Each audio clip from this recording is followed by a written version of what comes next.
Okay, it's the end of the session. This is Blitzen's roadmap to success. Blitzen is a nervous dog. Normally I'd have the dog in my lap, but we just tried to achieve that, and he just said clearly he didn't want to be on our lap, and I think he is. I think his primary issue is a lack of confidence, and I think that is permeating all of the other issues he went over. So I'm going to kind of summarize what we went over in the session, but first I want to go over some prophylactic things. Now the video above is going to be on the click for looks and how you can start incorporating positive associations with him. I would like you to start trying to find, and knowing this neighborhood, you probably know your neighbors. So what I'd like you to do is see if you can arrange to have some neighbors come by that can help you with this. I've talked to a lot of people like, it's COVID, I don't want to bug my neighbors because we never see them, we just want to enjoy. Every person I've talked to that's done this, the people I talk to are like, oh my God, I am so bored and looking for something. I can help you with your dog? Yes, I want to do that. So please, and ask your neighbor. If they don't want to do it, that's fine. But the idea is I'd like you to try to arrange 2 or 3 times a week for somebody to come by, spend some time in your backyard, and you're doing the exercises that I talked about in the video in terms of the click for looks and leaving the treats back and forth. We have to start building success on top of success. Right now, all he sees are boogeyman. I see somebody, I bark at them, they go away, and it seemed to work, and it doesn't help me get better at it. The only thing that helps me get better at it is barking at them. So what we want to do is we're going to create this situation where when people come over, it's a positive thing, and start eliminating that, taking that out of your column of things you have to deal with. So if he's confident and he likes having people come over, that might take care of a lot of the problems that you have just by itself. Now, remember, in order to work, he cannot bark or be fearful about it. And so at first, the first couple times the person comes over, you might have to do click for looks only. You can't do anything else. That's okay. Try to keep the visit short, like 5, 10, 15 minutes. That's why it's ideal if you can to get neighbors to do this, because they can come by real quick, hang out, and then leave before he gets a chance to really get nervous. We want to make sure we always end on a good one, because that's the freshest memory engram they're going to have, is the last thing that occurred. So the last thing that occurred is I barked at them and then they went away. That's the freshest memory I have. All right, so we started off talking about, because there's a couple little kids in the house, and dogs look so cute to us, especially when they're little girls, at least when I was a little girl. And so basically they're asleep and he looks so cute, I want to go pet him. Well, I guarantee you, if you're watching this, every time that you go to sleep, somebody comes over and wakes you up and tells you look cute, after a while, you don't care if you look cute, leave me alone. And a lot of dogs, the kids come over because kids they look so cute, and he's a cute dog, so I certainly understand where she's coming from. But our C girl comes over and she's petting him, she wakes him up and is disturbing him. And that might, and sometimes you startle a dog in the middle of a dream, they can start out by nipping, and it can create some problems. We have a dog howling down the street.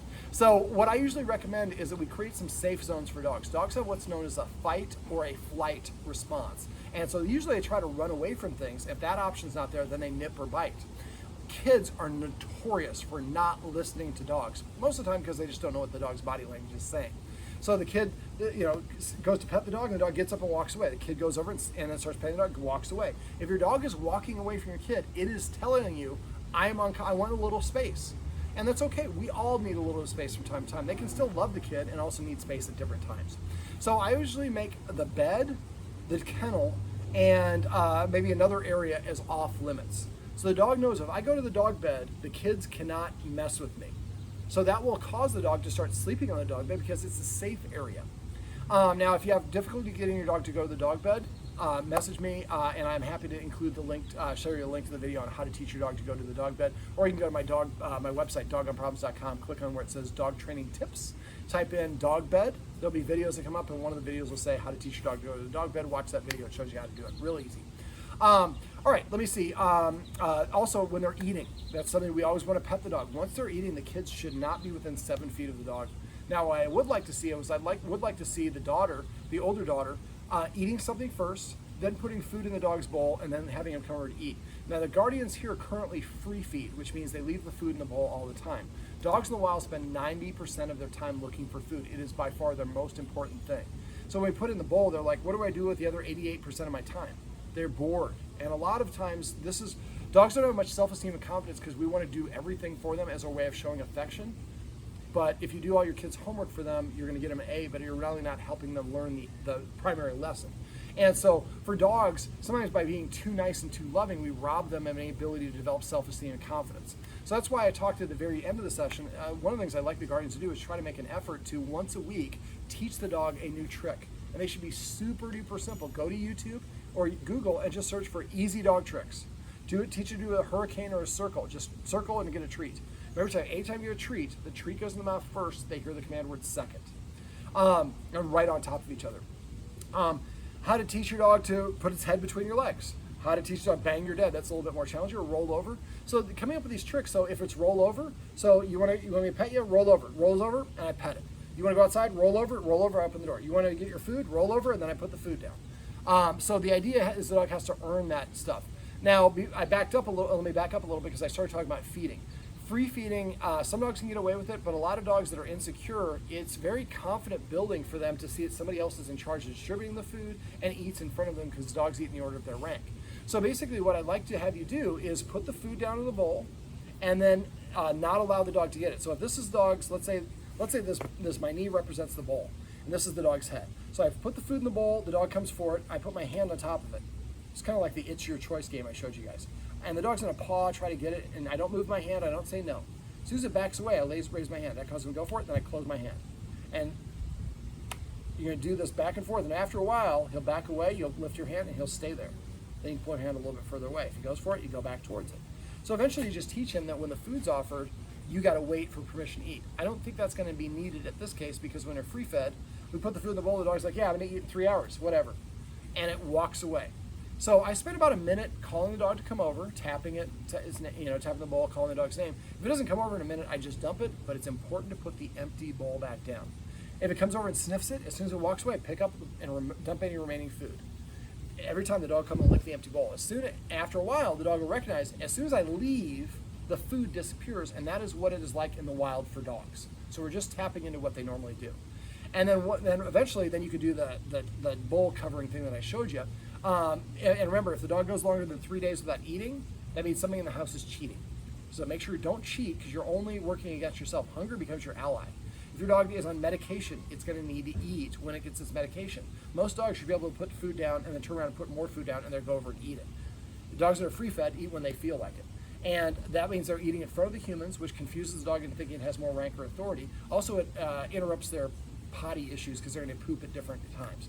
So changing to a free feeding to a structured feeding structure is, to structured feeding is a good way. Is going to be beneficial in multiple ways, and I think it will really help him with his confidence. Now, once he's done with that, I would like to have our little sea girl actually be the one that's feeding him at least some of the meals. So she goes in there, she puts the food in a bowl. He has to stay behind an area. Then she eats a little snack, 5 bites of a chip or cracker, a carrot or whatever it is. Then she invites him to come over, and as soon as he takes his first bite of food, come up with a funny word that means to eat, like pork chop, meatball, sushi, lasagna, whatever you want to say. So every time he takes a bite of food, you say sushi for 4 months. After a while, you say sushi, he runs over there to eat it because that's his command word to eat. So it's a nice, easy way to build a little bit of hierarchical value by incorporating some structure at mealtime. Now, once he is feeding, once you get to the point where he waits and you put the bowl down and he waits until you give him permission to eat, then I'd like you to switch over to that snuffle mat. Snuffle mat, if you go to Amazon, just search for snuffle mat. It'll be the first one that shows up. It's like a gray one. It's about $35. Order that one. So dump his food in there, work it in there, and then at first maybe just dump it on a pile, and then after the second or third meal, start working it into the tassels. Now he's got to earn his food. He's got to work for his food. That makes him feel better about himself. That's going to boost his confidence, which is going to be really beneficial for this dog. And also it's going to help him drain some energy. It makes like feeding him almost like a walk.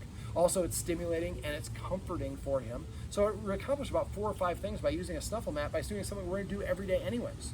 And it's not good for dogs to only eat late at night because then that doesn't help with the digestion. Right now he's in his prime, but as he gets older, he'll start putting on more weight if he eats late in the day. So I would suggest feeding twice a day, and if you feed him breakfast and he doesn't eat breakfast, if he does go for dinner, I'd feed him a slightly smaller meal for dinner so he's hopefully more motivated to eat the next day. Also, increasing his exercise will help with his appetite. Speaking of exercise, we went over some creative ways of exercising. We went over the doggy stairmaster. Fetch that you do is a great way to do it as well. We can also do scent games, which is you hide the treats around when the dog's not looking. Every time he licks it up, you say hunt, search, find it, booty, treasure, whatever you want to say. And after a while, that becomes a game as well. And then you can get one of those Omega Paw treat balls. That's what it's called, Omega Paw treat ball. And then get a medium one of those and put his kibble in there and make him nudge it around to get his food. Another great way to boost his self-esteem. And none of these things are going to take you much time, but by using a consortium of them, we're going to be able to increase his confidence. And that's going to have a dramatic impact on a lot of the problems that he has. Okay, we also, let me see, exercise. Remember to exercise with an empty stomach. The dog's stomach is not attached to something. It can flip over if it's full, and it can pressurize and explode. It can be fatal. So 90 minutes after eating before you exercise, and after the exercise, make sure he gets 10 minutes of rest. Now, I'd like you to have the same mindset you have with your children. If the child is cranky, she probably needs a nap.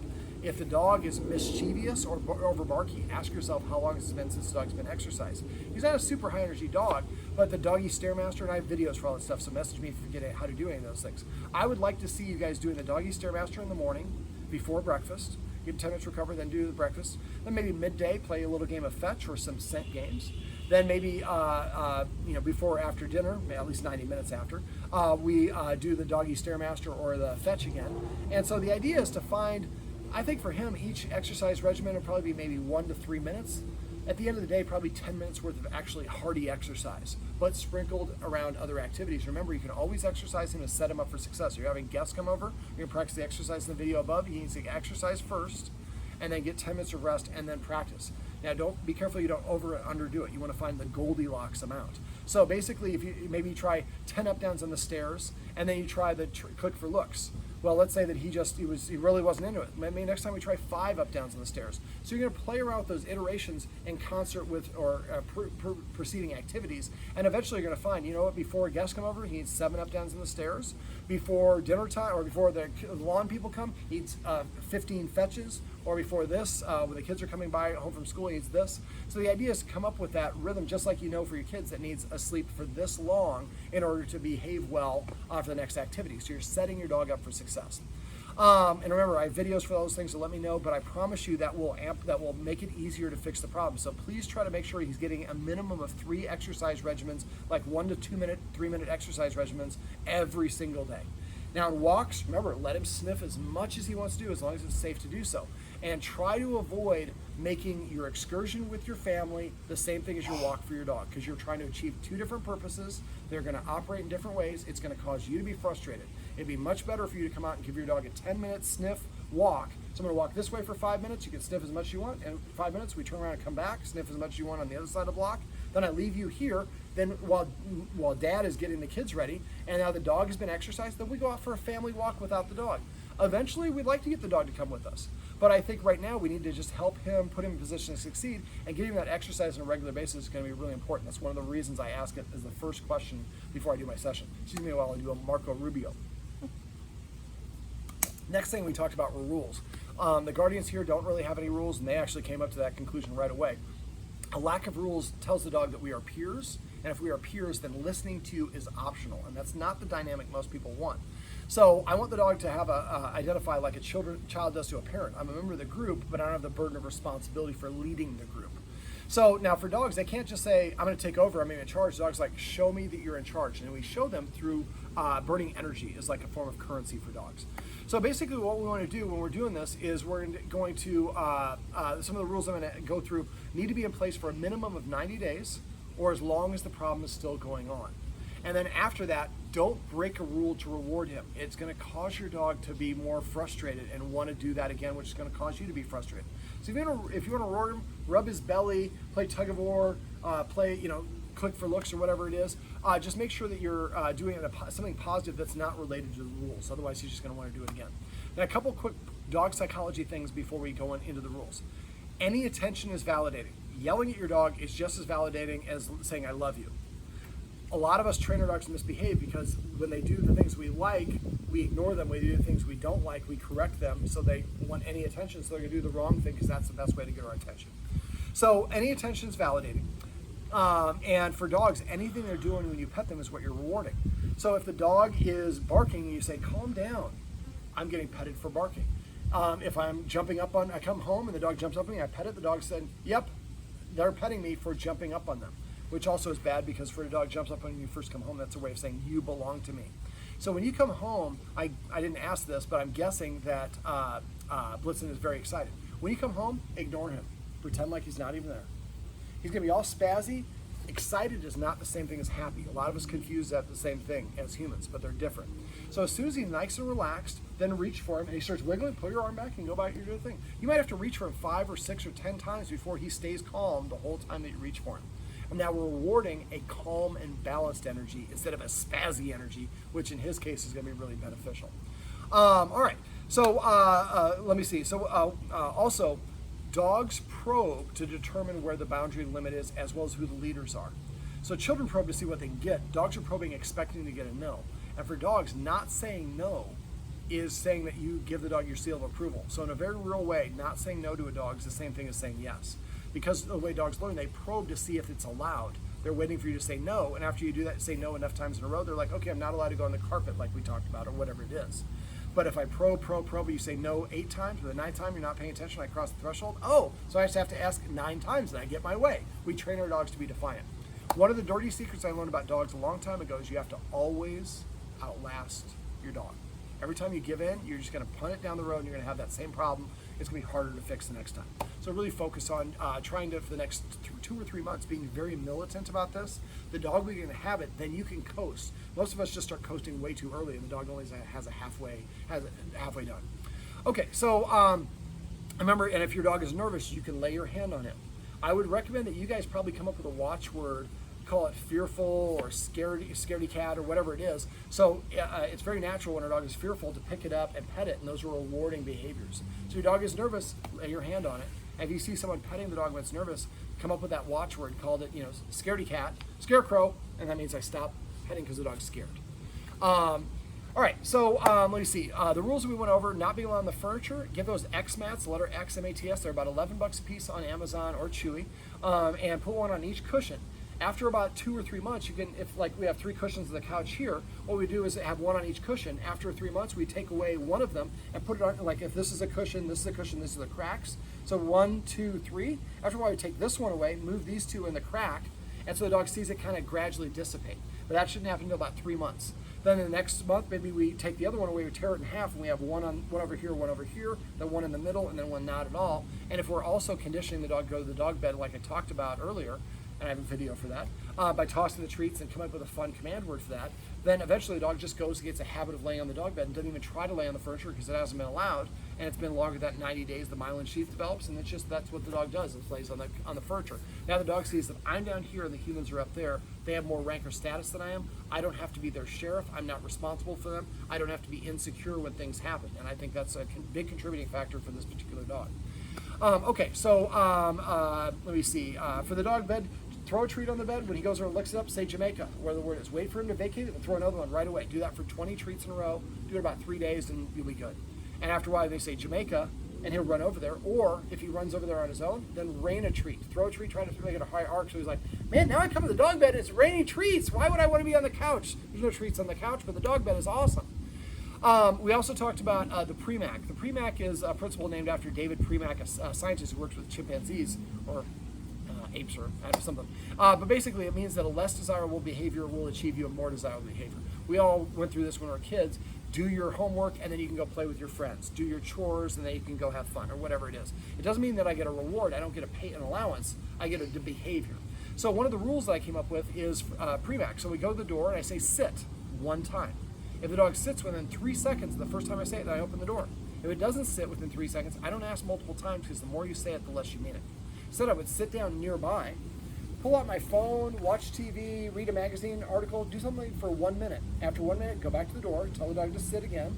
1, 2, 3, doesn't sit by 3, walk away. This time I sit down for 2 minutes, next time I sit down for 4 minutes, then for 8 minutes. But as soon as the dog sits down, when I say it, that door flies open. Most of us train our dogs to jump and pound at the door because that's what gets the door to open. We go and open the door, we don't want our door to be scratched. This will teach the dog to sit at the door to ask to come inside. Make sure you kind of pay attention to that, otherwise they'll kind of go back to the scratching. But I would do it with, at first, whatever direction the dog wants. If the dog really wants to do it, come inside, which he probably will if he's outside and you're inside. Now you have more leverage.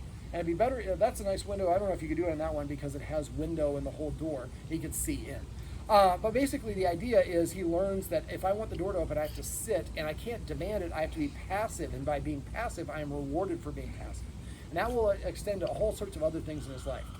All right, so basically start with whatever direction of the door he wants, but eventually do both directions and do it all the doors in the house. But you can also do a Premack for fetch. He brings your ball back, drop. Only after you drop will I pick up the ball and throw it. I'm not going to try to take it from you.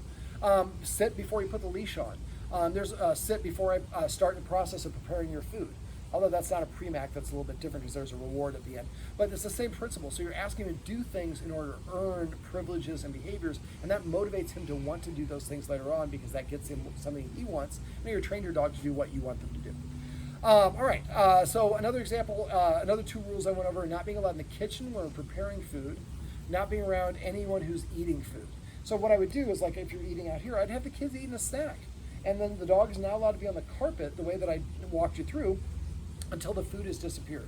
Once the food's gone, then wait, and the dog might come and stop at the boundary. Don't invite him in. Eventually he'll kind of cross the threshold and like, anybody correcting me? Nobody's correcting me. Okay, so I guess this condition allows me to come in. And what'll happen is you'll see over and over again, the dog will start to figure this out. When there's food present, I move outside the boundary. When the food is gone, I'm allowed to come closer. So it also should be allowed in the kitchen when you're preparing food. Now I have videos. You can go to my website in the section I mentioned earlier, dog training tips, and you can search for kitchen or invisible, and there are videos that walk people how to do this, enforcing invisible boundary. After a while, you won't have to do it. You'll just sit down, the dog will automatically do it for you. We also talked about petting with a purpose and what I call passive training, which is really a form of operant conditioning. Petting with a purpose. Leaders tell, followers ask. So if the dog comes up and nudges you or barks at you or paws at you and you pet it, it told you what to do and you said, yes, I'm your boss, or you're my boss. And I'm listening to you, I'm deferring to what you say. So next time your dog nudges you or paws or barks for attention, give it a counter or tell it to sit or to lie down. If it's already sitting here, tell it to come and sit over here or to sit over here or to lay down. So it has to do something to change its state in order to earn the affection from you. And then if it does sit within that 3 seconds of the first and only time you say it, then you pet it on your chin and say sit. If it doesn't sit, remember, playing hard to get works great for dog training. So you tell it to sit and he doesn't sit, turn the TV on, read a magazine, check some emails. It's like, oh man, I missed it. I could have been getting all this great attention and now they're having a great time doing something else. That will make him more motivated to listen to you the next time. So don't give in. And as soon as he sits, pet him under his chin. Remember, proud dogs have their nose up in the air, so pet him under his chin and say the word sit and only the word sit. Don't say, oh, what a good boy. Remember, they hear the first word you say. They also hear pronunciation. Don't say sit, sit. That's 2 different command words, and everybody does that. You can baby talk your dog, just always baby talk or never. All right, so, and avoid patting a top of the head because that creates that nose down orientation. So all things equal, pet under the chin. You can pet anywhere you want except for here. The next one we went over was what I call passive training, which is celebrating the things the dog does that you want. Now, actually, before I go into that, let me back up for petting with a purpose. Let's say that somebody comes out and sees I'm petting him and he's standing up. Well, they can assume that I forgot to pet with a purpose. So the whole point of petting with a purpose is after a while the dog figures out I can no longer tell the humans what to do, I have to ask. And better than ask, I have to pay for the privilege of their attention. And I pay for it through a currency of obedience. And the dog will start coming and sitting in front of you or laying down to ask for attention. When it does, make sure you pet that dog, otherwise it's going to go back to barking or scratching at you. And you pet it as much or as little as you want. If you pet it like a little bit and you stop and it comes and sits again, pet it again, and then it comes and sits again over here, probably saying I need some exercise. Take it outside and play fetch or do the doggy stairmaster real quick. All right, we use the watchword of paycheck for that one. Paycheck means I suspect you forgot to pet with a purpose. So even if you did it right, somebody comes in and sees that I'm petting him when he's standing. Let's say I did do it right. I made him sit. Then I started petting him, and then somebody opened the door and he stood up and I continued petting him. The person says, David, paycheck. Even though I did it right, I would stop petting him, tell him to sit. If he sits in that 3-second window, I pet him on his chin, and I would turn to the person and I'd say, actually, I asked him to sit. And when you open the door, he stood up and I continued petting, but thank you, because I do forget to pet without a purpose. After a while, he'll start, like I said, sitting to prepay for the attention. So it's a nice watchword. And even if you want to pet the dog, you would still tell the dog to sit. And if it doesn't sit, it doesn't get your attention, it doesn't get any correction, just nothing happens. No punishment, but also no reward. But if I do what you want, I get that reward. Now the dog's motivated to do what you want it to do. All right, so that's petting with a purpose, and that will increase the dog's respect for you as a leader, which will help with this dog. It'll boost his confidence, which will really help with Blitzen. It'll also help him practice listening to you, and it also makes your pets more valuable, makes them more likely to want to listen to you to earn them. We also talked about passive training, which is really celebrating the things the dog does that we want. Most of us do a horrible job of communicating what the dog could do to make us happy. It barks, we correct it. It jumps up, we correct it. It chews the carpet, we correct it. It steals the kid's toy, we correct it. But it comes to us, we ignore that. It sits at our feet, ignore that. It lays down, we ignore it. I watched it happen several times here during the session. So all the things that you say you like give me no attention. Remember, good attention, bad attention is the same thing. So every time I bark, I get your attention. So I'm more motivated to do the wrong thing to get your attention. this will reverse that. It'll take you about 2 months to get in the habit of it. So it's basically every time the dog comes to you, pet it and say sit, pet it and say come. It sits down on its own, pet it and say sit, lays down, pet it and say crash. Name all your individual toys. Like I said, meatball for eating. Name all the individual dog toys. So you're creating up all this vocabulary, which makes it easy. My dogs, whenever they drink water, I say water. Do they have to drink water? No, they drink water just fine. But what if I'm on a hike and there's a stream and there's not going to be water for 2 miles and it's a 90-degree day and I don't have any water? I need to be able to communicate that to the dog. It's the easiest way to train your dog. All you do is just wait for them to voluntarily offer the activity and then just say the command word while they're in the action. Name all your toys. He brings you a little mouse, call it Minnie. Brings us something else, call it Pizza Slice or Octagon or whatever it is. Come up with these funny names. And for you guys, try to come up with funny names of the commands. One of the things I'd like you to do is make a list of the official command words and then say vocabulary if anybody's using a different version of the word to help you stay on track. I'm getting off track. Let's go back to celebrating. So the watchword I use for that is celebrate. So basically, if I'm sitting here and the dog walked up to me and he wasn't scared of me, and somebody sees that he walked up and sat down and I missed it, they say celebrate to me. I just turn and I start petting as fast as I can. And then I look at what the dog's doing. He's sitting. I'm going to pet him and say the word sit. If he's standing, I would assume he came to me, pet him and say come. So the idea is we're actually training the dog, we're rewarding the dog for the things that we actually do like that will motivate the dog to offer those behaviors as a way of getting our attention or showing us that it wants to make us happy. And now your dog is doing the thing that you want to do as opposed to what it doesn't want you, or what you don't want it to do. Speaking of which, we have a couple young kids in the house, so I went over my method of teaching dogs to use the kids to motivate the dog. So get a little mug or something like that, have an arts and crafts day with the sea girl, and then basically put her initials or her name in glue and put glitter on top of it, and then have a piece of candy. Hey, one thing I learned from David is when we pet our dogs, that's how we say thank you. Would you say thank you before or after I give you this piece of candy? And her age, probably going to say before. You say, are you sure? Oh, after? That's right. So you give her the candy, she takes it and says, thank you, Mommy. There you go. So from now on, when you want to pet Blitzen, I'd like you to ask Blitzen to sit first. If he sits, pet him under his chin and say sit. And then you come and tell me, and I'll take an M&M or a Reese's Pieces or a Skittle or whatever you want and put it in your jar. And then and then you have to wait at least 5 minutes before you can do it again. So now the kid has motivation to do the things that you want to do because it gets them candy. And it really, really works great. And let's say that she does something wrong. She pulls the dog's ear. Oh, that hurts. That's not good for the dog. I have to take an M&M away from it. You want to earn this M&M back? Sit. And you put it back in the jar. So you don't actually have to take it away. But it really is powerful because it is a merit system. It is using positive reinforcement to train the dog and the child to work with the dog. And now the child, instead of undoing the work that you want, is helping you. And it makes a huge difference. Make sure you only use it for dog stuff. Don't use it for doing other things because it'll backfire. It usually means that they'll stop listening. We also talked about the escalating consequences, the hiss, the stand, the march. If you forget about those, message me, let me know. Then we went over the video above. Now, last thing I want to mention, I'm not going to talk about the video above, but we also went over the It's Your Choice game. This would be a great one to do with your daughter. So get about 5 or 6 high-value training treats. I'm going to leave the bag of treats I have here with you. So you can tear them in half. Actually, if you cut them, they won't flake off. So cut them in half. It'll make your treats last longer. He's a small little guy anyways. So basically, you have about 7 or 8 treats in your hand, and here's the dog's head. Make sure, and when you're doing it, you kept on keeping your hand up here. So this is the dog's nose. It has to be parallel nose or below. And so you just put it right here, and the dog's going to try to take it because it smells the delicious treats. And as soon as it backs away, you open your hand. It goes for it, you close your hand. Pause, nothing, backs away. And eventually, it'll back away and it'll stay there. Then with your other hand, take a treat and never try to do it with a handful of treats. Take one and give it to them. So what we're saying is if you challenge me, you're never going to get the treat. But as soon as you give up, you get the reward. After all, that motivates the dog to want to not challenge the humans, but to get, to do the things the human wants because that earns me the reward. Now, the last little thing that Guardian wanted to talk about was marking. Now, when you go to your in-laws' house, the dog has access to all that stuff, and just like your babies, you don't let your babies have access to the whole house. They're limited to certain rooms or certain in your purview, depending on how mature they are. Think about it the same way for your dog. So when you go to the in-laws' house, see if they can close. I know it's a pain, but just say, hey, we feel bad, and one of the things we want to do is block his ability to get in that room because once he's peed there, he smells it there, so he's most likely, even when we clean it, we can't really clean it well enough. He's gonna probably smell it the next time, and he gets in a habit of doing it then. So we have to interrupt that behavior pattern. So I would either have them close the doors, or put him a baby gate, or create a little, bring an X pen with you and put him in the X pen so he can't get to those other things.